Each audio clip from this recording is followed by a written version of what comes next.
Hello दोस्तों, चलिए आपको हम आज बताते हैं भाई। क्या बताते हैं? इलास्टिसिटी है बच्चों, ये एक नया चैप्टर हो गया। देखिए, है चीज़ें इधर आसान ही, इधर अगर आप चैप्टर करके जाते हैं तो चीज़ें हल्की हल्की है, तो सवाल हो जाते हैं। अगर एक सवाल आता है तो हो जाता है, ठीक है। तो इलास्टिसिटी क्या है भाई? इलास्टिसिटी का ही नाम है एनसीईआरटी में जो है वो mechanical properties of solid, fluid नहीं। फ्लूइड तो हम लोग पढ़ लिए, इसके पीछे फ्लूइड ही पढ़े बच्चों, ठीक है। तो फ्लूइड भी काफ़ी आसान ही था, यहाँ पे भी आसान ही लगेगा आपको। देखते हैं यार। तो इसी का नाम हमने क्या रखा है? इसी का नाम हमने रखा है मैकेनिकल प्रॉपर्टीज ऑफ सॉलिड। तो ये सब मैं अभी बताता हूँ, पहले एक छोटा सा रिकैप दे देता हूँ। रिकैप मतलब क्या होता है? रिकैप मतलब ये कि बच्चों, इसको, इसका ही नाम है मैकेनिकल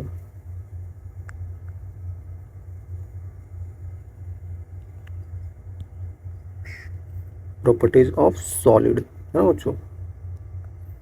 देखिए, बात ये है कि हमने लिक्विड पहले बता दिया, ठीक है, और सॉलिड मैं अभी बता रहा हूँ, ठीक है बच्चों। तो इसमें कोई दिक्कत नहीं है, ऐसा कोई दिक्कत नहीं है, समझिएगा। जिस तरीक़े से मैंने फ्लूइड में क्या बताया, fluid mechanical properties of fluid में उनके मॉलिक्यूल्स जो थे सरफेस टेंशन के कारण एक दूसरे से ऐसे बंधे हुए थे बच्चों, है ना। अगर आप उस पर कोई चीज़ डालते थे तो क्या होता था, कुछ जैसे इसको हल्का सा तिनका रख देते तो तिनका उस वाटर सरफेस को ऐसे स्ट्रेच करता था, क्योंकि उसका भी कुछ वजन था, वेट था। तो वो उसके मॉलिक्यूल पे जाके उसको स्ट्रेच करता था, तो उसको सरफेस टेंशन उसमें बढ़ जाता था बच्चों, है ना। आई थिंक क्लियर होगा। तो वैसा हम लोग वहाँ पे पढ़ते थे, तो उनके मॉलिक्यूल्स जो एकदम माइक्रोस्कोपिक लेवल पे हम लोग देख रहे हैं, तो देखते थे कि उनका मॉलिक्यूल स्ट्रेच हो जाते थे, है कि नहीं। तो उसी तरीक़े से सॉलिड में भी होता है बच्चों। लिक्विड में उनके मॉलिक्यूल्स जो होते हैं स्ट्रेच होते हैं, यहाँ पे भी ये होते हैं। अगर इनको पे कुछ भारी चीज़ से दबा दिया गया, खींच दिया गया, वैसा कर दिया गया तो ऐसा हो जाता है, ठीक है। इसीलिए इसको हम लोग पढ़ने वाले हैं mechanical properties of solid. Fluid हो गया, अब सॉलिड देखने वाले हैं। तो आसान होने वाला है बच्चों, कोई दिक्कत नहीं होगा आपको, ठीक है। ये जेई में आपके चैप्टर है, ठीक है। तो मैं क्या बोल रहा हूँ यहाँ पे कि मैकेनिकल प्रॉपर्टीज ऑफ सॉलिड में अभी तक आपने क्या पढ़ा? रिजिड बॉडी डायनेमिक्स पढ़ा ना, वहाँ तक, रोटेशन तक, जिसको रिजिड बॉडी डायनेमिक्स भी बोल दिया जाता है। चीज़ें क्या थी? सॉलिड ही तो थी भाई। मैंने डिस्क को ऐसे गोल गोल घुमा दिया, मैंने स्फीयर को गोल घुमा दिया, मैंने होलो स्फीयर को गोल घुमा दिया, रिंग को घुमा दिया, तो वो सब क्या है? वो सब सॉलिड बॉडी ही तो है भाई। ये पेन पकड़े, ये भी तो सॉलिड ही है। देखिए, सॉलिड है। सॉलिड किसको बोलते हैं? जिसका शेप और साइज हम लोग चेंज नहीं कर सकते हैं। जनरली हम लोग क्या पढ़ते हैं बच्चों? सॉलिड का मतलब क्या होता है? सॉलिड बॉडी का मतलब क्या होता है?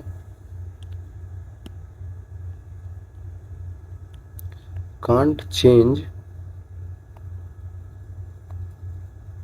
their shape and size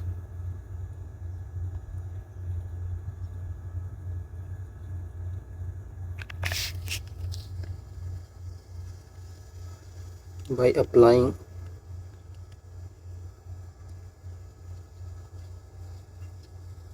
external force, है ना बच्चों। एक्सटर्नल फोर्स लगा के हम उनके शेप और साइज को चेंज नहीं कर पाते हैं, इसलिए उसको हम लोग सॉलिड बॉडी बोल देते हैं। जैसे ये है, तो इसको हम ऐसे करके करते रहे, ऐसे दबाते रहे तो दबेगा ही नहीं भाई। ये इतना मोटा सा ये पाइप आपको पीछे दिख रहा है, जो मेरे पीछे पाइप रहता है, तो इसको ऐसे करके खींचते रहें, इसको दबाते रहें, इसको पीटते रहें, कोई इसका शेप और साइज में चेंज नहीं होगा, तो ये सॉलिड है, ये तो बोल देते हैं, ठीक है।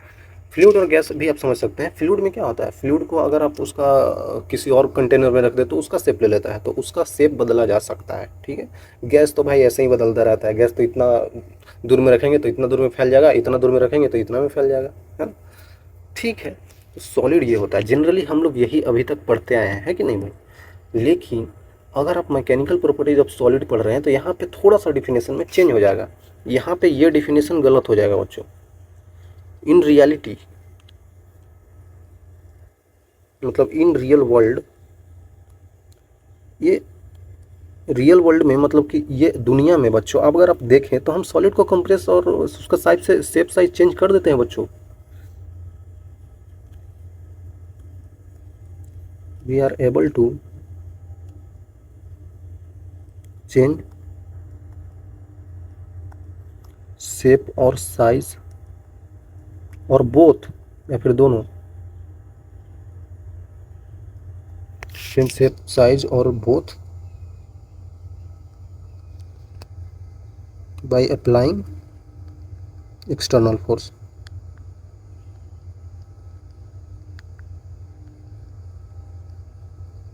है ना, वो जो हम लोग एक्सटर्नल फोर्स लगा के उसकी शेप साइज या फिर दोनों चीज़ों को चेंज कर सकते हैं। आ रहा है समझ में? इसका मतलब सॉलिड बॉडी कुछ और, सॉलिड बॉडी का डेफिनेशन ये होता है, यही होता है बच्चों, इन जनरल ये बता रहा हूँ, है ना।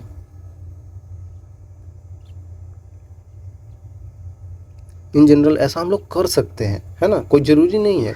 अब यही पाइप है सॉलिड, तो इसको हम थोड़ी शेप साइज चेंज कर रहे हैं एक्सटर्नल फोर्स लगा के, नहीं कर रहे हैं। और इसी को अगर हम ज़्यादा फोर्स लगा दें, कुछ क्रशर मशीन में डाल दें, क्रश करने वाला, वो क्या करेगा, इसको भी इसका भी शेप साइज चेंज कर देगा, है ना बच्चों। तो ऐसा हो सकता है। और समझिए ना, रबड़ ले लेते हैं एग्जाम्पल में, कोई दिक्कत नहीं है। एग्जाम्पल में मान लीजिए कि रबड़ हो गया, वही इरेजर जो आप लिख के मिटाते हैं ना पेंसिल से उसको रबर बोल दिए, या फिर स्प्रिंग हो गया भाई, या फिर यहाँ पे मान लेते हैं कि स्प्रिंग हो गया, या फिर मान लीजिए कि क्या बोलते हैं, स्टील हो गया। और भी बहुत सारी चीज़ें हैं बच्चों, और भी बहुत सारी चीज़ें हैं, उनका हम शेप और साइज चेंज कर सकते हैं, आसानी से कर सकते हैं, है ना। ये तो मैंने सॉलिड का डिफिनेशन दिया। तो ये हम लोग इलास्टिसिटी क्यों पढ़ रहे हैं भाई? इलास्टिसिटी में ये पढ़ना है बच्चों कि जब हम कोई बाहरी फोर्स लगाते हैं किसी सॉलिड बॉडी पे, ताकि उसका शेप साइज चेंज कर सकें, ठीक है, तो उतना ही फोर्स से वो अंदर के उसका मॉलिक्यूल फोर्स लगाता है। जितना फोर्स अब बाहर से, उसको बोलते हैं, बाहर का फोर्स को बोल देते हैं डिफॉर्मिंग फोर्स, मतलब उसके फॉर्म को चेंज कर देना। देखिए एक चीज़ और बता देता हूँ, ये यूज होगा बच्चों। डिफॉर्मिंग फोर्स क्या होता है भाई?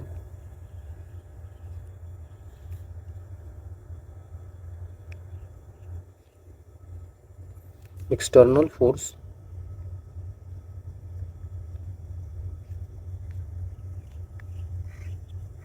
अप्लाइड ऑन द बॉडी या फिर ऑब्जेक्ट, ठीक है। थोड़ा स्पेलिंग देख लीजिएगा बच्चों, स्पेलिंग गलत हो सकता है, लेकिन बता रहा हूँ वो समझिएगा। डिफॉर्मिंग फोर्स मतलब कि external force applied on the body, body पे जब एक्सटर्नल फोर्स हम अप्लाई करते हैं तो उसको डिफॉर्मिंग फोर्स बोल देते हैं, ठीक है, जिसके कारण हम शेप साइज चेंज कर पा रहे हैं। तो बोला जाता है कि जो हम लोग फोर्स बाहर से लगा रहे हैं ना, उसको हटाने के बाद अंदर से ही सॉलिड में उतना फोर्स लगता है, और जिसके कारण वो अपने शेप और साइज को फिर से रिगेन कर लेता है। तो उसी प्रॉपर्टी को इलास्टिसिटी बोल दिया जाता है बच्चों, समझिएगा। चलिए आगे चलते हैं, आगे और समझाते हैं। मैं जो बोला वो समझ जाइएगा। इलास्टिसिटी उसको बोल देते हैं the property of a material in which when deforming force is applied and then after removal of that force the body regain its shape and size. Regain मतलब फिर से अपनी शेप और साइज में आ जाता है। जैसे रबड़ है, रबड़ को ऐसे प्रेस कर दिए, तो रबड़ को प्रेस कर दिए तो उसको छोड़ देंगे तो अपने आप ही उस शेप में आ जाएगा। आता है कि नहीं आता है भाई? स्प्रिंग हो गया, ये स्प्रिंग हो गया, इसको मैंने दबा दिया और इसको फिर छोड़ दिया तो फिर अपने आप इतना ही शेप में आ जाएगा। अगर इसको मैंने खींच दिया दोनों तरफ फोर्स लगा के तो ऐसे इलोंगेट हो जाएगा, और फिर इसको छोड़ देंगे दोनों तरफ से तो फिर ऐसे ही बन जाएगा भाई। मतलब समझ रहे हैं आप?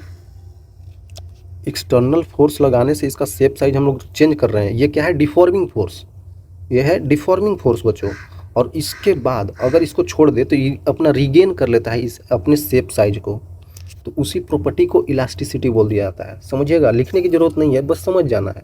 डेफिनेशन से कुछ नहीं होगा बच्चों, इसमें समझना है, ठीक है।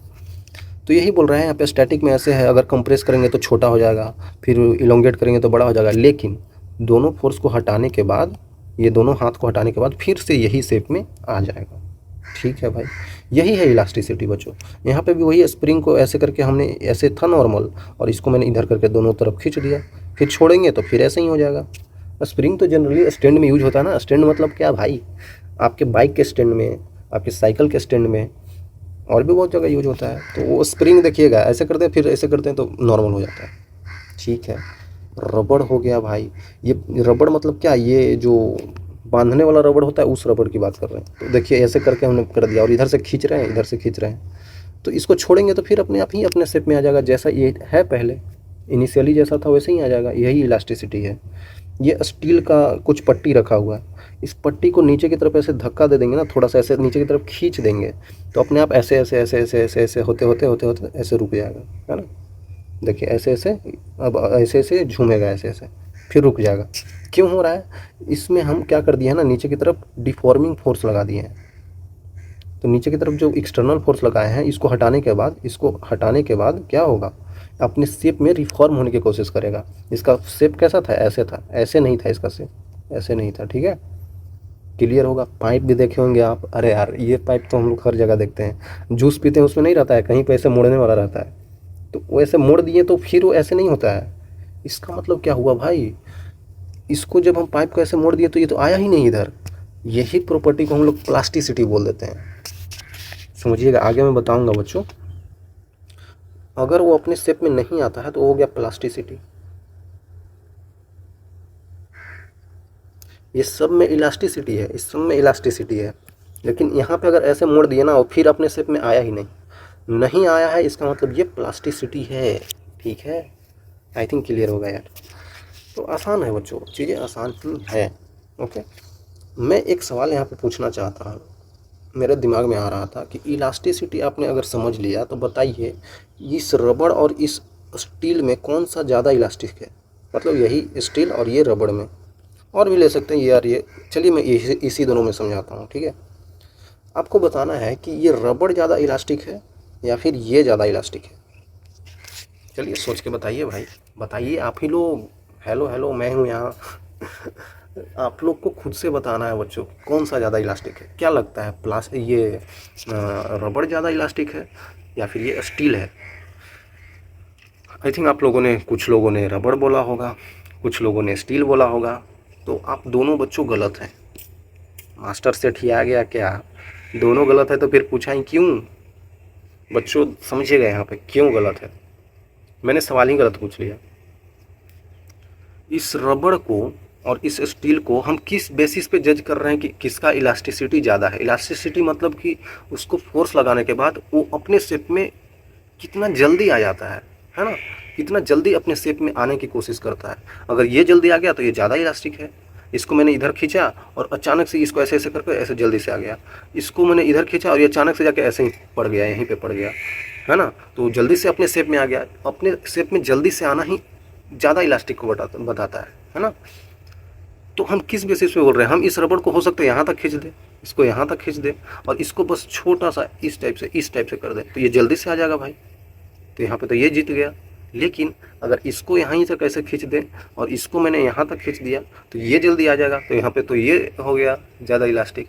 तो इलास्टिक डायरेक्टली नहीं बता सकते हैं कि किसका ज़्यादा है। हम एक फिक्स्ड टाइम इंटरवल पे बात करेंगे और फिक्स डिस्टेंस पे खींचने की बात करेंगे, तब जाकर होगा। और इलास्टिसिटी इनका बच्चों ये है ना, ये आगे हम लोग पढ़ेंगे कि रबड़ का कितना है या स्टील का कितना है, आगे हम देखेंगे। लेकिन ऐसे डायरेक्टली हम नहीं बता सकते हैं यार कि हमें पता ही नहीं हम कितना खींच रहे हैं इसको। हो सकता है हम खींचते खींचते इसको तोड़ भी दे। होता है ना, रबड़ को अगर आप खींच रहे हैं तो इतना खींच दीजिए कि रबड़ ही टूट जाता है। ये भाई स्टील है, इस स्टील को इतना मोड़ो कि यहीं तक आ जाए और ये इधर से जा ही नहीं पाए। वही तो हो रहा है यहाँ पे। ये पाइप ऐसे होगा, हम इसको ऐसे मोड़ दिए, ये अपने शेप में जा ही नहीं रहा है। आई थिंक क्लियर होगा बच्चों। तो हमें यहाँ पे दिया होगा सवाल में कि कहाँ तक खींचना है, कितना बेंड करना है। इतना भी बेंड कर देंगे, इधर से इधर ला देंगे इसको, तो भाई ये फिर आएगा ही नहीं इधर, फिर ये जीत जाएगा। तो समझ रहे हैं ना आप? तो उसमें कंडीशन देना पड़ेगा। तो बोलेंगे सारा कंडीशन दे दिए सर, अब कैसे होगा, मतलब सबको फिक्स डिस्टेंस तक अपना। तो अब डिपेंड करता है इसके मटेरियल पे बच्चों, है ना, ये मटेरियल कितना इलास्टिक है इसका। तो वो हम आगे बताएंगे, बस अभी समझ लीजिए ऐसे डायरेक्टली कोई पूछे तो नहीं बता सकते हैं, ठीक है। मैं क्या बोल रहा हूँ कि भाई इलास्टिसिटी और प्लास्टिसिटी क्या होता है। पीछे जैसे कि मैंने बताया बच्चों, ये है आपका इलास्टिसिटी और ये है आपका प्लास्टिसिटी। बस डिफिनेशन है, आपको बच्चों लिखना है तो लिख लीजिए, नहीं तो छोड़ सकते हैं। समझिए चीज़ों को, मैं जो बोल रहा हूँ। यहाँ पे ये जो देख रहे हैं आप, ये स्प्रिंग है, यहाँ पे एक हाथ में ऐसे कर दिया, यहाँ पे इस हाथ से इधर खींच रहा हूँ तो ये स्प्रिंग खींचता जाएगा भाई। Property of matter, virtue of its body tends to regain its original shape and size when removal of deforming force. बिल्कुल जो ये डिफिनेशन लिखा हुआ है ये सही लिखा हुआ है, मैंने भी सही बताया, वो थोड़ा मेरा अंग्रेजी सही नहीं है। तो तो ये आप लिख सकते हैं बच्चों, ये डेफिनेशन अच्छे से लिखा हुआ है। तो वही बोल रहा है, वो अपने शेप में रिगेन करने की प्रॉपर्टी को ही इलास्टिक प्रॉपर्टी, इलास्टिसिटी बोल दिया जाता है, ठीक है। तो इसको खींचेंगे तो फिर इधर अपने आप आ जाएगा। जब हम लोग डिफॉर्मिंग फोर्स, ये फोर्स को हटा देंगे। प्लास्टिसिटी क्या होता है भाई, ये मिट्टी है बच्चों। मिट्टी को क्या करते हैं, हाथ में लेते हैं, ऐसे ऐसे कर सकते हैं। अरे भाई गीली मिट्टी होती है, गीला मिट्टी, जिससे हम लोग पोट वगैरह बनाते हैं, घड़ा बनाते हैं, ग्लास बनाते हैं, चाय पीते हैं ना ग्लास में छोटा सा, वो मिट्टी का होता है। तो उसको कैसे बनाते हैं, गीली मिट्टी को ही तो ऐसे शेप साइज चेंज करते हैं। तो इसको एक बार अगर आप ऐसे मसल दें तो ये फिर अपने आप ऐसे नहीं आएगा भाई, रबड़ और स्प्रिंग नहीं है ये। तो ये बोला था property of matter by which virtue of which it does not regain its original shape and size after the removal of deforming force. अगर आपने डिफॉर्मिंग फोर्स यहाँ से हटा दिया, ये हाथ अपने हटा दिया, तो ये ऐसा का ऐसा ही रहेगा, ये फिर से अपने शेप रिगेन नहीं कर सकता है भाई, है ना। तो ये हो गया प्लास्टिसिटी, ठीक है। और ये हो गया बच्चों इलास्टिसिटी। आई थिंक क्लियर होगा।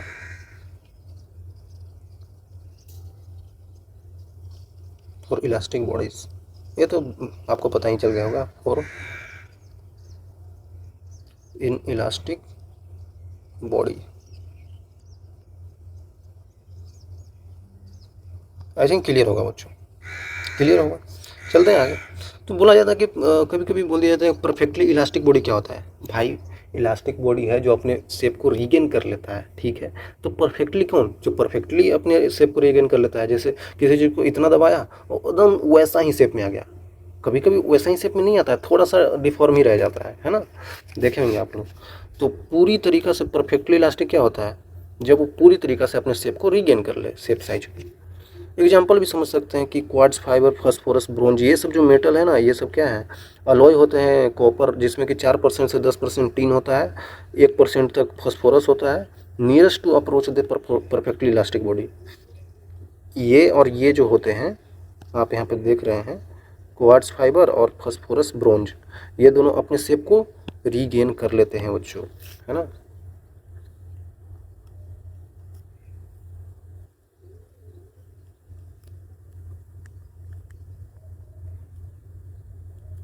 Property to regain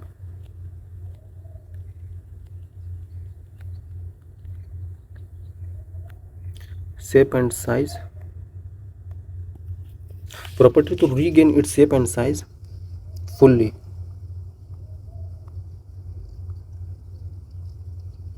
is perfectly elastic,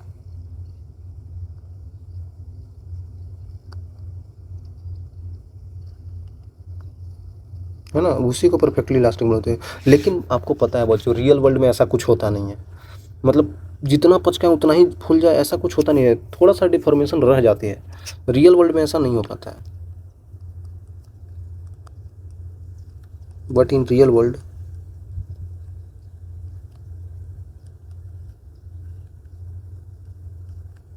no such material form.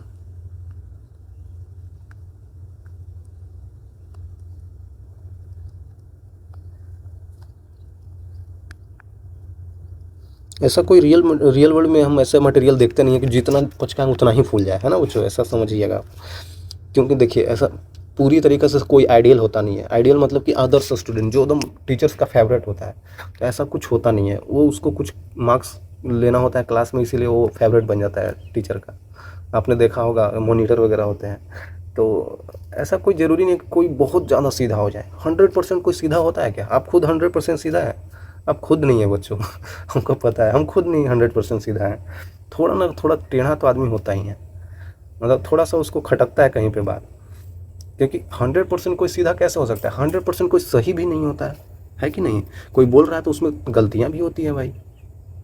इसीलिए बच्चों बोला जाता है कि रियल वर्ल्ड में ऐसा कुछ है नहीं कि मटेरियल का आप पूरा इलास्टिक हो जाए, है ना। उसी तरीक़ा से परफेक्टली प्लास्टिक बॉडी मतलब कि बिल्कुल भी अपना शेप रिगेन नहीं करें। देखिए पैराफिन वैक्स होता है, वेट के लिए होता है, जो कि मैंने पीछे बताया। Nearest to approach the perfectly plastic body after removal of deforming force.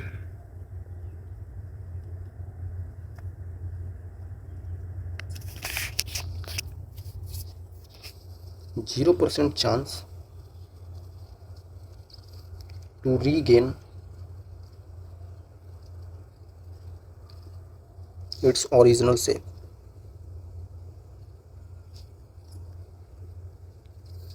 and size is perfectly plastic body, है ना बच्चों, परफेक्टली प्लास्टिक बॉडी हो गया भाई। और रियल वर्ल्ड में ऐसा भी नहीं होता है हमेशा, है ना, आप समझ सकते हैं। तो बिल्कुल सिंपल सिंपल सी बातें हैं। इसमें जो एग्जांपल दिया जाता है वो पैराफिन वैक्स दिया जाता है और वेट क्ले का दिया जाता है, ठीक है। क्या बोला जा रहा है बच्चों यहाँ पे, रीजन ऑफ इलास्टिसिटी। भाई इलास्टिसिटी हो क्यों रहा है यार, अगर आप सोचेंगे कि इलास्टिसिटी हो क्यों रहा है बच्चों, है ना, क्यों इलास्टिक प्रॉपर्टी शो कर रहा है, इसको मॉलिक्यूलर लेवल पे जाकर अगर आप देखें एकदम एटॉमिक लेवल पे तो क्या होता है। अगर आप एटॉमिक लेवल पे जाकर देखें तो आपको पता चलेगा द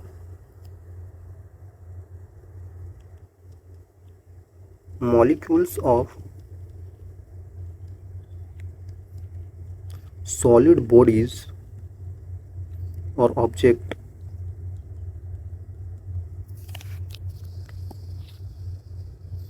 जो ऑब्जेक्ट या बॉडीज का मॉलिक्यूल्स होते हैं, छोटे छोटे molecules are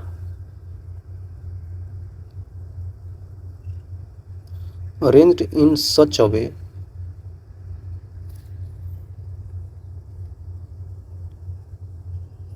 that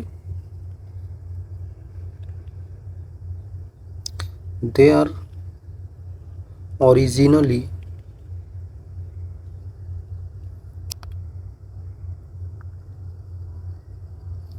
at a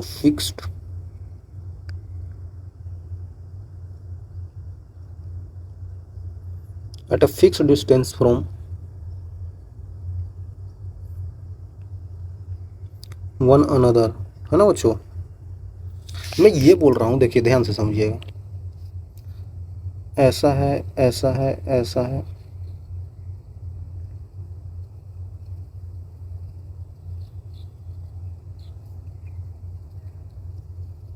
ये मैं जो बना रहा हूँ बच्चों देखिएगा,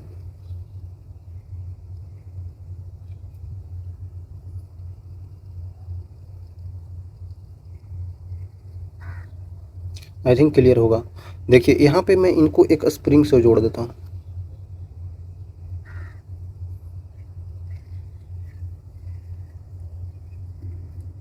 एनसीईआरटी में ये पिक्चर दिया हुआ है आई थिंक,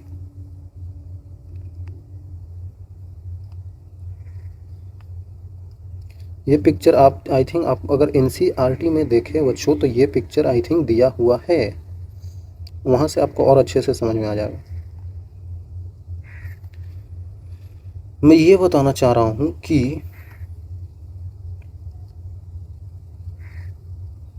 अगर इलास्टिक बॉडी है आपके पास,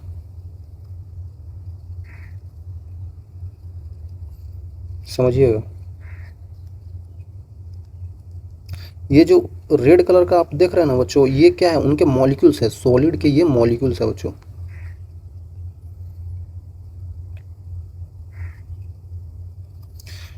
ये जो आप रेड कलर में देख रहे हैं, ये रेड कलर में ये हो गया, ये हो गया, ये हो गया, ये सब मॉलिक्यूल्स ऑफ सॉलिड हैं जो एक फिक्स डिस्टेंस पे बंधे हुए हैं एक स्प्रिंग से। मान लेते हैं वो स्प्रिंग है, ऐसा कोई स्प्रिंग होता नहीं है उसमें, ठीक है, हम मान लिए हैं कि एक ये स्प्रिंग है बच्चों, ठीक है।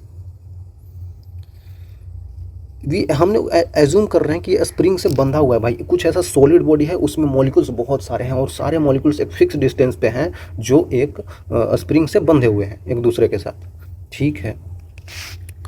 तो ये जो मॉलिक्यूल्स है अगर आप इसमें डिफॉर्म करने की कोशिश करें, मान लेते हैं यहाँ से फोर्स लगा दें तो इसके मॉलिक्यूल्स आपस में ऐसे करके स्ट्रेच हो जाएंगे, अंदर की तरफ ऐसे फोर्स लगेगा ना, ये ऐसे सॉलिड है और हम लोग इधर से फोर्स लगा रहे हैं ऐसे करके, तो ये कुछ ऐसा इसका शेप बदल जाएगा, है ना, अंदर से अंदर की तरफ तो वो स्क्वीज हो जाएगा, स्क्वीज टाइप, तो उसको अंदर से इधर से लगा रहे हैं ना तो स्क्वीज हो जाएगा। लेकिन जैसे ही उस फोर्स को हटाएंगे तो ये मॉलिक्यूल्स फिर आपस में ऐसे करके अपने आप को स्ट्रेच कर लेंगे, ठीक है, फिर ये ओरिजिनल शेप में आ गया। तो यही तो इलास्टिसिटी है भाई, यही तो इलास्टिसिटी है, यही तो मैं बोल रहा हूँ। If external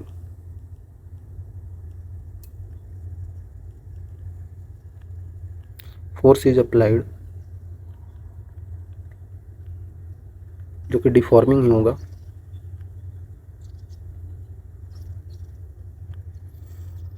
then shape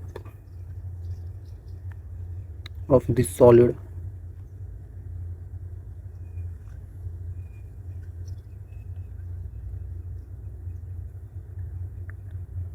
changes, and after that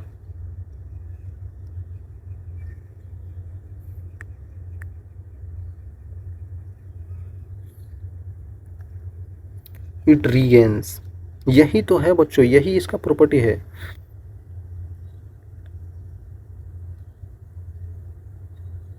original shape, उसके बाद वो अपने ओरिजिनल शेप में आ जाता है, ठीक है। या फिर इसको इस मॉलिक्यूल इधर खींच दे तो ये इधर इस तरफ के स्ट्रेच हो जाएगा, तो ये स्ट्रेच हो जाएगा और इसको जब छोड़ेंगे तो फिर से अपने शेप में आ जाएगा। तो क्यों हो रहा है ऐसे? ये एक फिक्स डिस्टेंस पे है जिसको हम लोग बोल देते हैं आर नोट। ये सब आर नोट है बच्चों,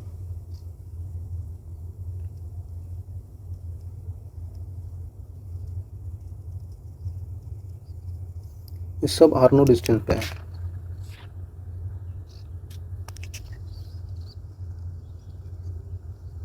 Every molecule are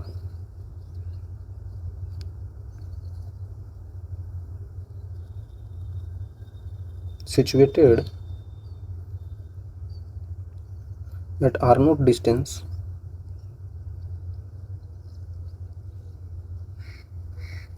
from nearest molecule।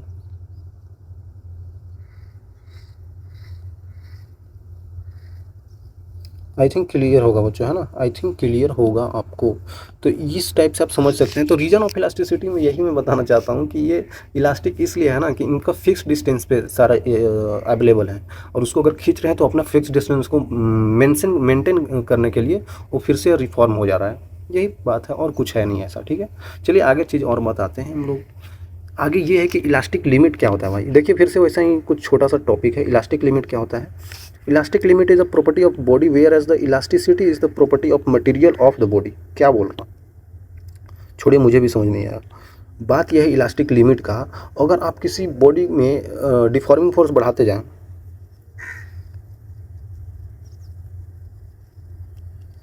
Applying deforming force at its peak. समझ रहे हैं मैं क्या बोल रहा हूँ? अगर आप डिफॉर्मिंग फोर्स लगाते जाएं, रबड़ में आप डिफॉर्मिंग फोर्स मतलब ऐसे खींचते जाएं और खींचते खींचते मैं दूर तक ले गए, तो एक लिमिट आएगा। अगर उसके बाद अगर आप ले गए तो वो टूट जाएगा। तो वो ऐसा लिमिटिंग केस है जहाँ पे ले गए उसके थोड़ा सा ही आगे ले जाएंगे तो टूट जाएगा। तो वो मैक्सिमम आपने अगर डिफॉर्म कर दिया है, मैक्सिमम डिफॉर्म कर दिया है, वो पीक पे है ना, वो पीक पे है, तो वहाँ पे उसका रीच हो गया है, वो पहुँच गया है इलास्टिक लिमिट तक, जहाँ तक आपने वहाँ पे खींचा है। उसके आगे थोड़ा सा भी खींचेंगे तो भाई ब्रेक डाउन हो जाएगा वो। इसीलिए बोला जाता है कि applying the deforming force at its peak and just after that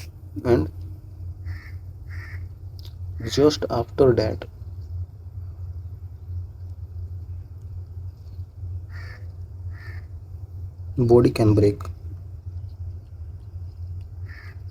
है ना। उसके जस्ट अगर आप आगे ले जाएं तो वो ब्रेक हो जाएगा। तो डेट पीक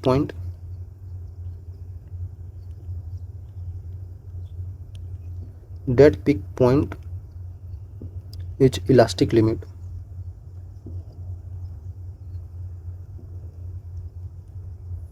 है ना। वो इलास्टिक लिमिट है, वहाँ पे आप इलास्टिक लिमिट पे छोड़ेंगे तो वो रिगेन हो जाएगा, उसका शेप रिगेन हो जाएगा, उसी को बोला जाता है, ठीक है।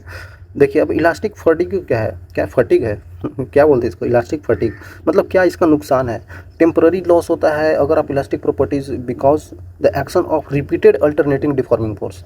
भाई अगर कोई यहाँ पे स्प्रिंग है, स्प्रिंग को ऐसे खींचते जाए, फिर छोड़े, फिर खींचते जाए, आप उसको बार बार डिफॉर्म कर रहे हैं तो उसका इलास्टिक प्रॉपर्टी फिर धीरे धीरे कम हो जाता है। ये ऐसा आपने देखा ही होगा। वही चीज़ यहाँ पे बोल रहा है। जैसे कि आपको एग्जांपल देता हूँ मैं। एग्जांपल में समझ लीजिए कि अगर आप देखें पुल हो, ओल्ड पुल्स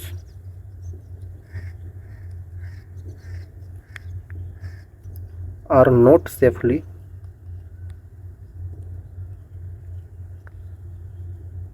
टू यूज़। बोला जाता है कि अगर पुल जो होगा, जो नदी के ऊपर पुल बनाया जाता है, उसको बोला जाता है कि वो लॉन्ग टर्म के लिए यूज नहीं होता है बच्चों, नॉट सेफली टू यूज्ड, अगर पुराना हो गया हो। क्यों? क्योंकि उसका बार बार उस पर गाड़ी जा रहा है, बार बार उस पर गाड़ी जा रहा है, वहीं वहाँ पे भी इलास्टिक प्रॉपर्टी का यूज होता है ना। वो जो आपने छड़ लगाया उसमें, रॉड लगाए हैं आपने, जो कंक्रीट यूज किया है आप, जो वहाँ पे पिलर लगाए हैं, सारा इलास्टिक पे ही चल रहा है बच्चों, है ना। अगर आप रेलवे ट्रैक देखो तो वो भी फैलता है, गर्मियों के दिन में फैल जाता है ना, थोड़ा थोड़ा फैल जाता है, तो वहाँ पे इलास्टिक प्रॉपर्टी का यूज हो रहा है। तो इस तरीक़ा से हम बनाए ना कि फैले भी तो भी ट्रेन पलटे ना, तो उसी तरीक़ा से हमारा चक्का भी बनाया होता है ट्रेन का। आई थिंक आपको क्लियर होगा। तो उसी तरीक़ा से अगर पुल जो जिस पे गाड़ी हर बार चल रहा है, हर बार चल रहा है, वो ओल्ड हो गया, मतलब उसका इलास्टिक प्रॉपर्टी खो गया ना भाई। अब अगर वो धंसेगा तो फिर से वापस नहीं आ पाएगा। इतने भारी भारी अगर व्हीकल्स चलते हैं उस पर, तो वो धंसाते होंगे ना उसके पुल को, और फिर वो धीरे धीरे ऊपर आ जाता होगा। लेकिन बार बार उसी पे गाड़ी जा रहा है तो इलास्टिक प्रॉपर्टी नष्ट हो जाएगा। ठीक है ना। बार बार कोई चीज़ें करते हैं आप, अगर करते हो तो बार बार मत कीजिएगा बच्चों। समझ सकते हैं आप। तो वैसे आपका नष्ट हो जाता है। ठीक है। और भी एग्जांपल आप समझ सकते हैं भाई। जो स्प्रिंग बैलेंस होता है ना, weight spring, weight balancing spring,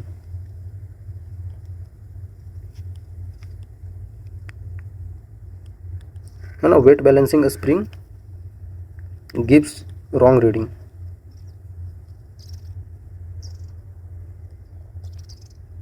reading after long time. भाई अगर स्प्रिंग रीडिंग को आप विश्वास करते हैं, तो अगर आप देखेंगे तो नहीं होता नापने वाला, दुकान वगैरह में तो रहता है स्प्रिंग रीडिंग, मतलब वो स्प्रिंग पे बेसिस पे करता है। तो बार बार अगर उसमें लोड आता जा रहा है तो पुराना हो जाएगा, वो बार बार खिंचता चला जाएगा, तो उसका इलास्टिक प्रॉपर्टी ख़त्म होता जाता है। इसी कारण वो भी उसका इलास्टिक फटिग है। और भी बहुत सारी चीज़ होती है ना, और भी बहुत सारी चीज़ होती है। चलिए आगे चलते हैं। इलास्टिक आफ्टर इफेक्ट क्या होता है? अरे यार ये भी छोटा सा ही टॉपिक है बच्चों। Time delay in which the substance to regain its original condition after removal of deforming force. बोला जा रहा है how much time taken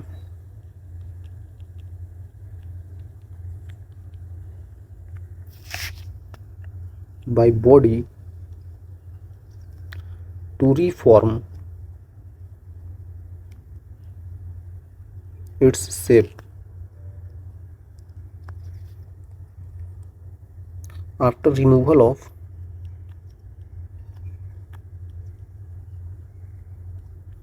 deforming force, है ना बच्चों। यही चीज़ ऊपर बोला जा रहा है और कुछ है नहीं। अगर आपने डिफॉर्मिंग फोर्स हटा दिया तो कितना टाइम में वो अपने आप को रिफॉर्म कर लेता है ना। तो उसी को बोला जाता है कि elastic after effect. Elastic after effect और कुछ नहीं है। ठीक है, क्लियर होना चाहिए आपको यार। बस कितना टाइम लगेगा उसी को बोल देता है, कहीं कभी यूज हो जाएगा तो ठीक है, ऐसे आपको लिखने की ज़रूरत नहीं है। देखिए बच्चों, स्ट्रेस अब क्या होता है भाई। स्ट्रेस भी काफ़ी आसान सा चीज़ है बच्चों। स्ट्रेस जो आपके दिमागों में होता है, स्कूल जाने का स्ट्रेस, कोचिंग पढ़ने का स्ट्रेस, पढ़ने का स्ट्रेस, सभी चीज़ों का स्ट्रेस ही तो है आपको, है ना बच्चों। मैं समझ सकता हूँ क्योंकि मैं भी उसी टाइम पे स्ट्रेस में था। स्ट्रेस समझिए, स्ट्रेस क्या होता है। स्ट्रेस ये होता है बच्चों, internal restoring force acting per unit area of cross section of deform body. अरे यार मास्टर इतना जल्दी डिफिनेशन की बात कर रहा है। हाँ बच्चों, स्ट्रेस आप समझ गए ना यार। स्ट्रेस मतलब कि आपको पिटने का स्ट्रेस, आप मार खाते हैं उसका स्ट्रेस अलग होता है, पेरेंट्स मारते होंगे, कहीं बाहर भी कोई पीट देता होगा आपको, तो वो सब स्ट्रेस ही तो है कि नहीं। दिमाग में टेंशन ही तो चल रहा है कि अरे यार कल क्या होगा, मैं पास होऊंगा कि नहीं 12th क्लास में, 11th क्लास में, जेई निकलेगा या नहीं, सब तो स्ट्रेस ही भरा हुआ है दिमाग में। तो वही समझिए, internal restoring force acting per unit area of cross section, उसी को बोल दिया जाता है स्ट्रेस है। आपको समझ में आ गया स्ट्रेस क्या है। स्ट्रेस को हम लोग कभी कभी रिप्रेजेंट करते हैं इस सिग्मा से। रिप्रेजेंटेशन का तरीका है, कोई दिक्कत नहीं। तो सिग्मा क्या होता है बच्चों, restoring force per unit area. ठीक है, तो वो स्ट्रेस दो तरह का होता है। अरे दो तरह का नहीं सर, बहुत तरह का होता है। ठीक है बच्चों, हम समझ सकते हैं आपकी दुख दर्द पेड़ा, पेड़ा या पीड़ा। ठीक है, तो आप समझ सकते हैं स्ट्रेस यहाँ पे पढ़ने के लिए दो तरह का है। वो क्या है, एक है नॉर्मल स्ट्रेस है, एक शियर या टेंजेंशियल स्ट्रेस है। देखिए क्या बोल रहा हूँ, नॉर्मल स्ट्रेस क्या होता है, जिसमें एक लॉन्गिट्यूडनल और बल्क आता है। नॉर्मल मतलब समझ रहे हैं, परपेंडिकुलर लगेगा भाई, नॉर्मल मतलब परपेंडिकुलर ही तो होता है। शियर या टेंजेंशियल, टेंजेंशियल मतलब कि टेंजेंट की तरह, अगर ये कर्व है तो इसके टेंजेंट पे लगेगा। चलिए कुछ कुछ चीज़ें समझ में आ रही। ठीक है, इसका मतलब समझ पाए आप, restoring force per unit area है।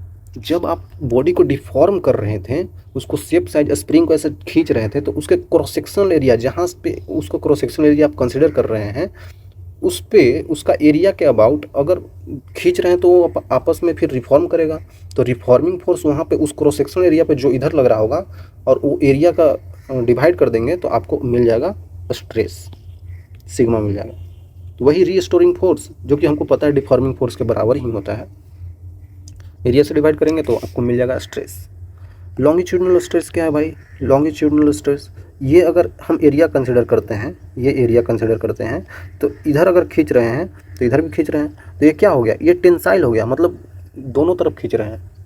अगर हम इधर से दबा रहे हैं इस क्रॉस सेक्शनल एरिया को बच्चों, और इधर से इसको भी दबा रहे हैं, तो ये हो गया कंप्रेसिव स्ट्रेस, कंप्रेस कर रहे हैं, लेकिन है तो नॉर्मल ही। अरे भाई, ये ऐसे खींच रहे हैं तो नॉर्मल ही तो है, परपेंडिकुलर ही तो है सरफेस का, ये परपेंडिकुलर ही तो है, ये परपेंडिकुलर ही तो है। आई थिंक क्लियर होगा। बल्क या वॉल्यूम स्ट्रेस क्या होता है, सभी डायरेक्शन से किसी ऑब्जेक्ट पे प्रेशर लगाना, फोर्स लगाना। तो इसके अनुसार बच्चों, ये प्रेशर जो है यहाँ पे ऐसे एक्ट कर रहा है, ऐसे ऐसे ऐसे, पहले ये शेप था, वो अब ऐसे कर दिया, पचका दिया बच्चों, है ना। तो इसका शेप चेंज हो भी सकता है, नहीं भी हो सकता है, आगे मैं बताऊंगा बल्ब के बारे में अच्छे से। अभी समझिए कि ये क्या करता है, हर डायरेक्शन में बराबर से प्रेशर लगाता है, जिसके कारण इसका शेप हर तरह से बराबर से पचकता है ना। तो ये क्या हो गया, ये सब नॉर्मल ही तो है ना बच्चों। जिस क्रॉस सेक्शनल एरिया को हम कंसिडर कर रहे हैं, वहाँ पे प्रेशर इक्वल टू क्या होता है, फोर्स पर यूनिट एरिया। तो यहाँ से अगर आप फोर्स बताना चाहिए तो pressure into change in area होता है। आई थिंक क्लियर होगा। शियर स्ट्रेस क्या होता है भाई, शियर मतलब कि है टेंजेंशियल, ऐसे, है ना, टेंजेंट के अलावा। तो अगर आप ये बॉडी कंसिडर कर लें हाइट एच का, अगर आप इसमें इधर की तरफ फोर्स लगा दें, इस ऊपर एरिया में, ये एरिया लेना है, ये एरिया, तो भाई अगर आप देखेंगे तो ये ऐसे खसकेगा, खसकने की कोशिश करेगा इधर। ये नहीं खसक रहा है भाई, ये यहाँ पे सफिशेंट फ्रिक्शन है, ये ज़मीन है, ग्राउंड है, तो ग्राउंड पे ये इधर फोर्स लगा रहा हूँ तो ये भी इधर जाने की कोशिश करेगा, लेकिन ये रुका हुआ है ना ग्राउंड, तो ये इस पर किधर फ्रिक्शन लगाएगा, इधर। तो ये फ्रिक्शन ही समझ सकते हैं आप, ये और कुछ नहीं है, ये फ्रिक्शन ही है बच्चों। इस डायरेक्शन में लग रहा है, इस पे, है ना। ये रुका हुआ है तो ये इधर की तरफ खिसकेगा ना, तो ये जितना ये खिसक जाता है ना ये एंगल से, तो ये जो एंगल है ना बच्चों, ये जो एंगल है, ये जो आप थीटा बोल रहे हैं, तो ये थीटा ही होता है शियर स्ट्रेस।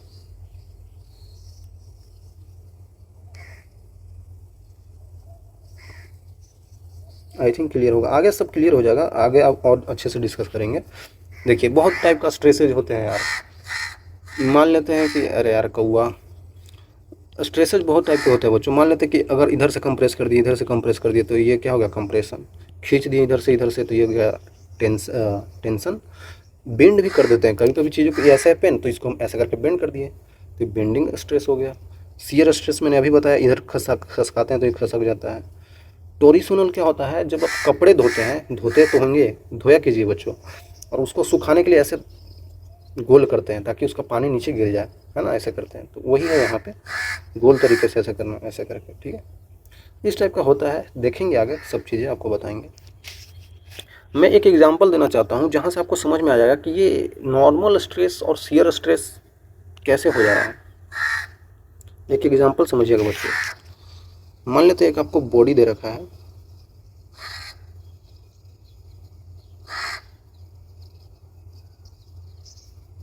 इस टाइप का बॉडी आपको दे रखा है,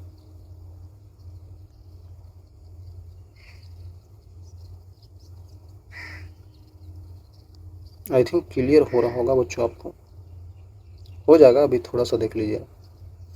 ये बॉडी आपको क्या दे रखा है, ज़मीन पे रखा हुआ है भाई, है ना। अरे यार बन जाओ भाई, बन जाओ बन जाओ। हाँ बच्चों, इस टाइप का आपको दे रखा है, बॉडी इस टाइप का रखा हुआ है ज़मीन पे।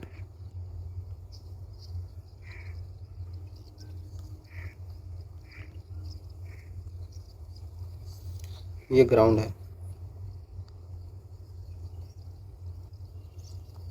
बताइए आप, अगर मैं यहाँ पे इस टाइप से फोर्स लगा रहा हूँ इस बॉडी पे, इस टाइप से,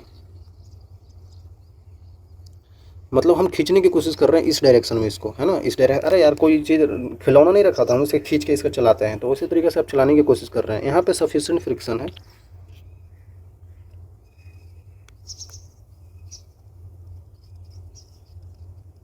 इतना फ्रिक्शन है कि नीचे वाला बॉडी, नीचे वाला पार्ट इसका नहीं चलेगा, ये चलेगा नहीं,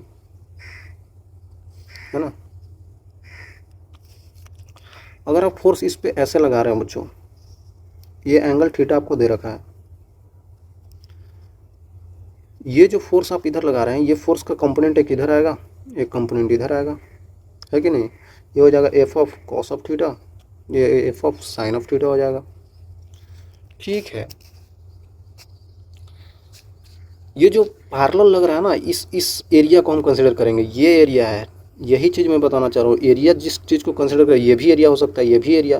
तो बच्चों हम यही एरिया लेते हैं जिस पे ये फोर्स काम कर रहा है। ये जो परपेंडिकुलर फोर्स है, आप देख सकते हैं, ऐसे नॉर्मल फोर्स है इस सरफेस पे, और ये टेंजेंशियल फोर्स है। तो अब आई थिंक क्लियर हो रहा होगा आपको। तो टेंजेंशियल फोर्स जो है,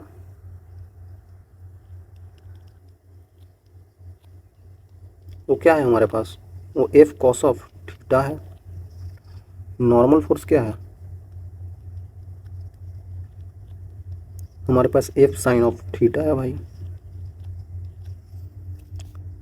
अगर मैं आपको बताना चाहूँ कि टेंजेंशियल स्ट्रेस क्या होगा फिर,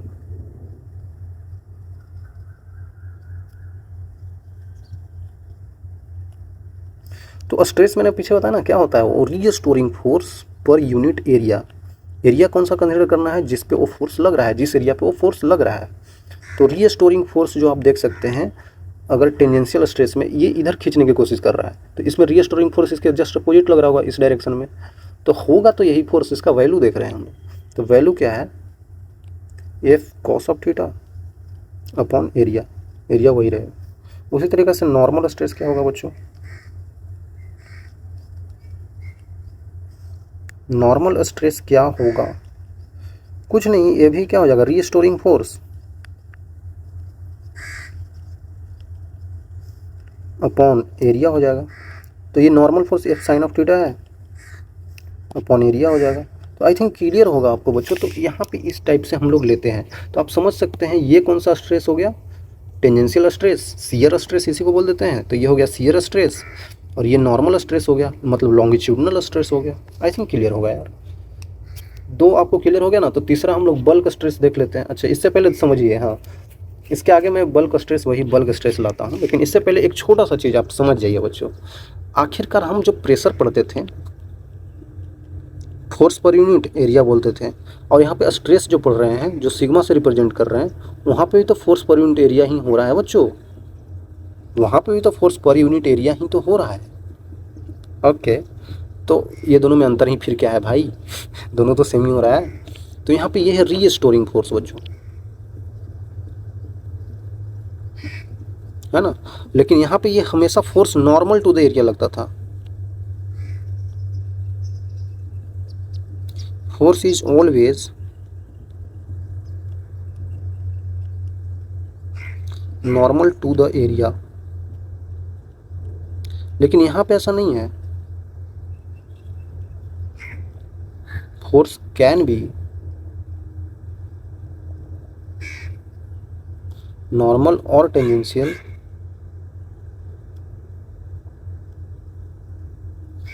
to area. I think clear होगा आपको। ये हो सकता है कि नॉर्मल भी हो या फिर टेंजेंशियल भी हो, वही चीज़ तो यहाँ पे बताया जा रहा है बच्चों। प्रेशर में क्या होता है कि pressure is always normal to the area, बिल्कुल सही बात है। ऑलवेज कंप्रेसिव इन नेचर, ये हमेशा बॉडी को कंप्रेस करने की कोशिश करता है भाई। अगर इस टाइप का बॉडी है तो इधर भी एकदम कंप्रेस करने की कोशिश करता है, इधर लगाएगा फोर्स, ये क्या हो जाएगा, कंप्रेस हो जाएगा।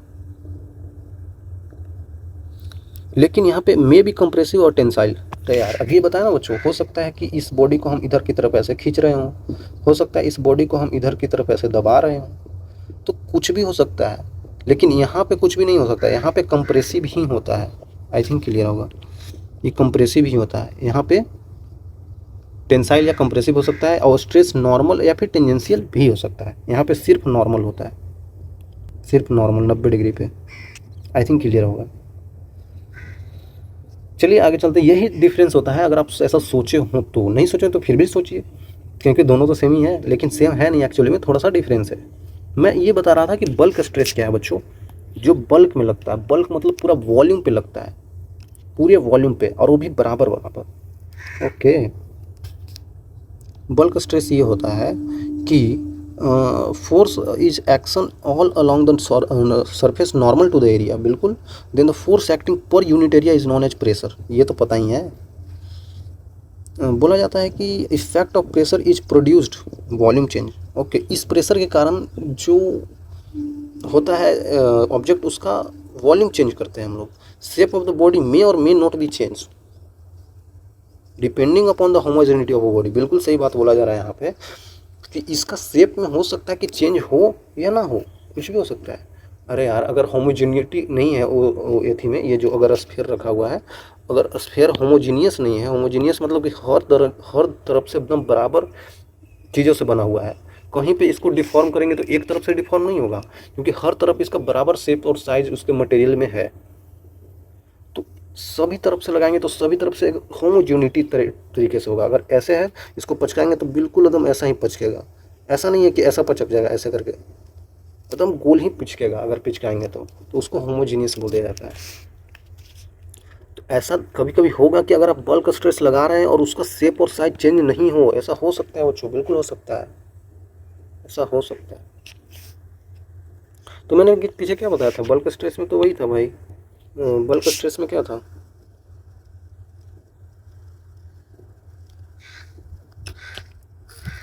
वही स्टोरिंग फोर्स लगाते हैं, पर यूनिट एरिया लगाते हैं, और यहाँ पे जो ये स्ट्रेस बन रहा था यही प्रेशर बन जा रहा था पीछे, अगर आप देखे हो तो, है कि नहीं। तो एक क्वेश्चन कर लेते हैं, काफ़ी इजी सा भाई। Find out bulk stress of the spherical object radius दिया हुआ है हमारे पास। If the area and mass of the piston दिया हुआ है, इस पिस्टन का एरिया और मास दिया हुआ है। ओके, तो बल्क स्ट्रेस कितना होगा, इसमें गैस भी है ना, इसमें गैस वगैरह भी है, ठीक है। यहाँ पे ये बॉडी दिया हुआ है बच्चों। यहाँ पे बात अगर हम करें, ऊपर एयर है भाई, तो एयर का प्रेशर लग रहा होगा भाई, और इस पिस्टन का मास और एरिया भी है, तो इस पर भी इसका भी प्रेशर कुछ ना कुछ होगा, और नीचे से ये गैस का प्रेशर होगा, ठीक है। कुछ चीज़ें समझ में आ रही है। नीचे से प्रेशर ऑफ गैस, और ऊपर से ये, और इसका भी तो प्रेशर होगा पिस्टन का, समझिएगा। पिस्टन इस टाइप से है, तो नीचे तो प्रेशर ऑफ गैस लगा ही रहा होगा, ऊपर से एटमॉस्फेरिक प्रेशर लग रहा होगा, और प्लस में इसका वेट है ना कुछ, तो नीचे की तरफ इस पर लग रहा होगा प्रेशर। तो प्रेशर ऑफ गैस आप आई थिंक समझ सकते हैं, pressure atmospheric plus pressure due to piston, ये क्या हो जाएगा, pressure equal to force per unit area. तो फोर्स क्या है, mg है। मास कितने बच्चों, 50 × 10, g का वैल्यू 10 ले लिया। फोर्स पर यूनिट एरिया मतलब 50 सेंटीमीटर स्क्वायर है, तो 10 के पावर -4 मीटर स्क्वायर हो जाएगा। ये कट जाएगा यहाँ पे, ये हो जाएगा 10 के पावर 5, और ये क्या होता है, 10 के पावर 5 ही तो होता है लगभग, न्यूटन पर मीटर स्क्वायर। तो प्रेशर ऑफ गैस हमारे पास 2 × 10⁵ न्यूटन पर मीटर स्क्वायर आ गया बच्चों। तो इतना प्रेशर ऑफ गैस होगा। तो ये प्रेशर ऑफ गैस हर एक डायरेक्शन में, इधर लग रहा है, इधर लग रहा है, हर एक कंटेनर पे लग रहा होगा। तो इस स्फीयर पे भी उतना ही तो लग रहा होगा भाई। गैस जिस जैसे भी रखें वैसे ही वो हो जाता है। इतने वॉल्यूम में रखेंगे तो इतने में फैल जाएगा, इतने में रखेंगे तो इतने में फैल हो जाएगा। आई थिंक क्लियर होगा। तो यही प्रेशर ऑफ गैस ही तो निकालना था जो इस पर लग रहा होगा, तो यही लग रहा है भाई, क्लियर होना चाहिए। चलिए आगे चलते हैं। स्ट्रेन बहुत सिंपल सी चीज़ है बच्चों, अगर आपने स्ट्रेस समझ लिया तो स्ट्रेन भी काफ़ी आसान है। स्ट्रेन बोला जाता है कि ratio of change in configuration to the original configuration of a strain is called strain. बहुत आसान सा चीज़ है बच्चों। इसको कभी कभी हम लोग रिप्रेजेंट करते हैं किससे, ऐसे, एप्सिलॉन से, ठीक है। करने का तरीका है, कुछ और भी तरीका यूज कर सकते हैं, ठीक है। तो बोला जाता है अगर चेंज इन कॉन्फ़िगरेशन हो गया, चेंज इन कॉन्फ़िगरेशन का मतलब क्या बच्चों, अगर कोई चीज़ जिसका लेंथ एल हो, यहाँ से ऐसे फिक्स कर दिए हम लोग, और ये कोई ऐसा इस टाइप का चीज़ हो हमारे पास, ठीक है। इसको हम लोग खींच के इतना बढ़ा दिए, ये लेंथ एल था, ये हम लोग इसको डेल्टा एल कर दिए, क्योंकि एल इनिशियल था, ये एल फाइनल हो गया। तो डेल्टा एल का वैल्यू क्या हो जाएगा, L final minus L initial.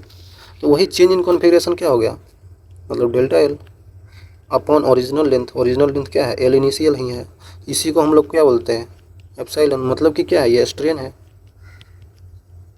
इस तरीक़ा से डिफाइन किया जाता है, कोई दिक्कत नहीं है। तो स्ट्रेन क्या बोल सकते हैं बच्चों, चेंज इन लेंथ, मतलब L final minus L initial divided by L initial. तो ये आपके पास आई थिंक हो गया बच्चों स्ट्रेन का चीज़। तो स्ट्रेन आप समझ सकते हैं, ऊपर लेंथ का चेंज है, अपॉन लेंथ है, तो लेंथ तो मीटर कट ही जाएगा भाई। तो ये होता है डायमेंशनलेस। डायमेंशनलेस होता है, यूनिट लेस होता है, कांस्टेंट वैल्यू हो जाएगा ना।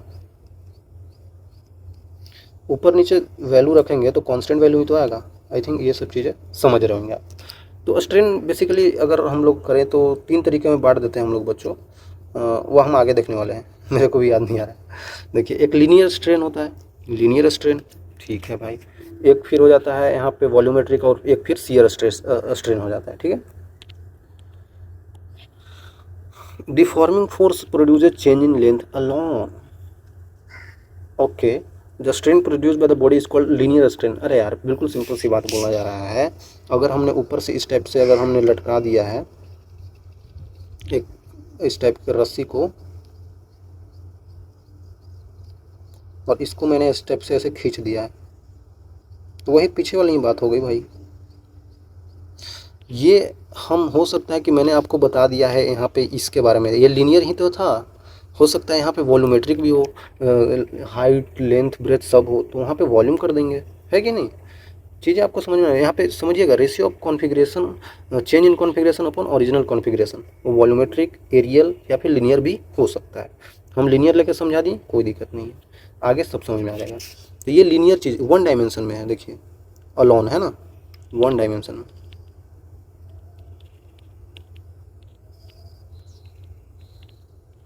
है ना बच्चों, ये 1 डायमेंशन में है। तो यहाँ पे ये लेंथ था, ये डेल्टा एल हो गया, यहाँ से यहाँ तक ये इसका एल फाइनल था, कोई दिक्कत नहीं है। तो यहाँ पे वही चीज़ हो गया, लीनियर स्ट्रेन बोल रहा है, मतलब कि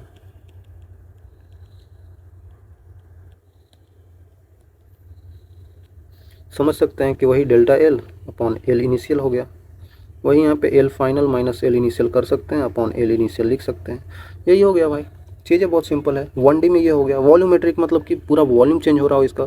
deforming force produce change in volume alone, strain produce by the body is called volumetric strain. अरे यार, पूरे वॉल्यूम को चेंज कर दिया आपने, मतलब कि समझ रहे हैं आप, ऐसा कर दिया आपने भाई।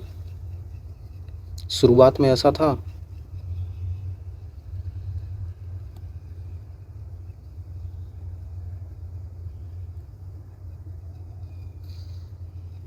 बाद में आपने ये आर छोटा कर दिया, पहले आर बड़ा था। तो वॉल्यूमेट्रिक स्ट्रेन क्या हो जाएगा, चेंज इन वॉल्यूम डेल्टा भी अपॉन भी इनिशियल हो जाएगा। ये इनिशियल था, हर डायरेक्शन में हमने क्या किया है, फोर्स लगा दिया है भाई। इसके कारण इसका शेप चेंज हो गया। आई थिंक क्लियर होगा बच्चों। तो यहाँ पे चेंज इन वॉल्यूम मतलब फाइनल वॉल्यूम, सॉरी देखिए, चेंज इन वॉल्यूम लेना है तो यहाँ पे हम लोग इनिशियल वॉल्यूम में से फाइनल वॉल्यूम हटाएंगे, तभी तो ये चेंज इन वॉल्यूम आएगा। चेंज इन वॉल्यूम क्या है, यही तो है बच्चों, इतना दूर ही तो है ये चेंज इन वॉल्यूम डेल्टा भी। तो शुरुआत में भी इनिशियल ये था, अब भी फाइनल ये हो गया है ना। तो अब हम लोग अगर भी फाइनल देखें तो छोटा हो गया है, भी इनिशियल बड़ा था, है कि नहीं, रेडियस देख रहे हैं आप। तो यहाँ पे बच्चों भी इनिशियल माइनस भी फाइनल लिखेंगे तभी तो डेल्टा भी आएगा पॉजिटिव में, ठीक है, क्योंकि चेंज लिखना है ना भाई, तो वो समझ सकते हैं। 4/3 pi capital R cube minus small r cube upon में 4/3 पाई स्मॉल आर क्यूब, ऐसे करके आप लिख सकते हैं, ठीक है। आई थिंक क्लियर होगा भाई। वॉल्यूमेट्रिक स्ट्रेन बहुत आसान है, सीयरिंग स्ट्रेन भी बहुत आसान है। मैंने क्या बोला था पीछे, deforming force produce change in the shape of the body without changing the volume. देखिए सीयरिंग स्ट्रेन में होता है कि इसका बॉडी का शेप चेंज हो जाएगा लेकिन वॉल्यूम चेंज नहीं होगा। क्यों नहीं हो रहा है, वॉल्यूम फिर भी वही रह रहा है। देखिए इस टाइप से अगर हमने बदल दिया, इधर से इसको इधर जितना शिफ्ट किया उतना ही तो इधर शिफ्ट हुआ। तो भाई ये पेन है, इसको इधर से जितना काटा उतना ही इधर जोड़ दिया, तो वॉल्यूम थोड़ी चेंज हुआ। इतना काट के इधर जोड़ ही दिया तो वॉल्यूम तो वही का वही रह गया। लेकिन आपने क्या किया, इसका शेप चेंज कर दिया, इधर से हटा के इधर कर दिया तो शेप बदल गया ना, लेकिन वॉल्यूम अभी भी वही है, काट के इधर जोड़ दिया। आप कहें पैर काट के फिर इधर जोड़ दिया, इस पैर को इधर जोड़ दिया, इसके पैर को इधर, तो कोई दिक्कत नहीं है। लेकिन दिक्कत हो जाएगा, फिजिकल दिक्कत हो जाएगा, लेकिन मटेरियल में समझिए आप, ठीक है। तो ये होता है शेयरिंग स्ट्रेन, तो बिल्कुल आसानी से समझा जा सकता है। इस टाइप का अगर हमारे पास कोई बॉडी है क्यूबिकल, इसको इस टाइप से इधर शेयरिंग फोर्स लगाते हैं। कौन सा फोर्स, शेयरिंग फोर्स है बच्चों। यही शेयरिंग फोर्स अगर इधर लगा दिया जाए तो ये इस डायरेक्शन में क्या हो जाएगा, स्ट्रेस लगेगा, उसके कारण ये स्ट्रेन हो जाएगा, इधर खींच जाएगा, उतना ही लेंथ इधर खींचेगा। तो ये जो लेंथ, ये जो जिस एंगल से चेंज हुआ है,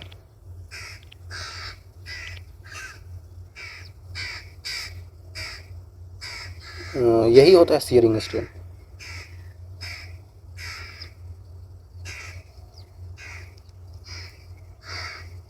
यही होता है शेयरिंग स्ट्रेन बच्चों, है ना, जिस एंगल से इसने चेंज किया है। तो ये क्या हो जाएगा, इसको निकालने के लिए हम लोग टेन थीटा का यूज करते थे। टेन फाई है ना बच्चों, फाई, टेन फाई क्या हो जाएगा बच्चों, परपेंडिकुलर अपॉन बेस, ये वाला, तो एक्स अपॉन एल हो जाएगा। आपको पता होगा यहाँ पे बच्चों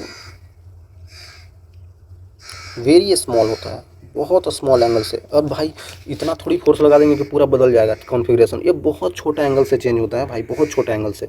तो उस टाइम पे फाई और टेन फाई दोनों बराबर हो जाता है। So phi equal to ten phi, दोनों का वैल्यू लगभग बराबर हो जाता है।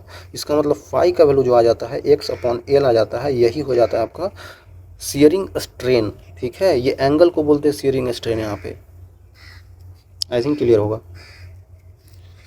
चलिए आगे चलते हैं। देखिए एक बहुत हल्का सा सवाल है बच्चों, one end of the uniform wire of length L, weight जिसका दिया हुआ है W, attach rigidly the roof of the 1.2 W section. Okay okay, पढ़िए आप बच्चों, खुद से पढ़िए। इस टाइप से है, एक रोप को हमने लटका दिया है भाई, हैवी रोप है, ये टेढ़ा रोप नहीं है।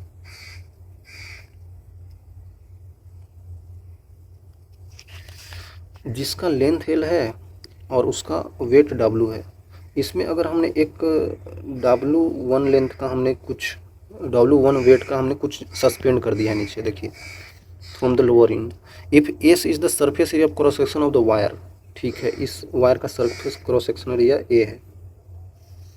Stress in the wire at the height of 3L/4 from lower end, यहाँ से 3L/4 लगभग यहीं पे तो होगा भाई। ये लेंथ कितना बोल रहा है, 3L/4, मतलब ये कितना हो जाएगा, L/4। भाई पूरा लेंथ इसका कितना है, पूरा लेंथ कितना है, L है, तो जोड़ दो दोनों को तो L ही तो आ जाएगा। ओके सर जी, ठीक है ठीक है। तो ये इसका यहाँ पे क्रॉस सेक्शनल एरिया है ए।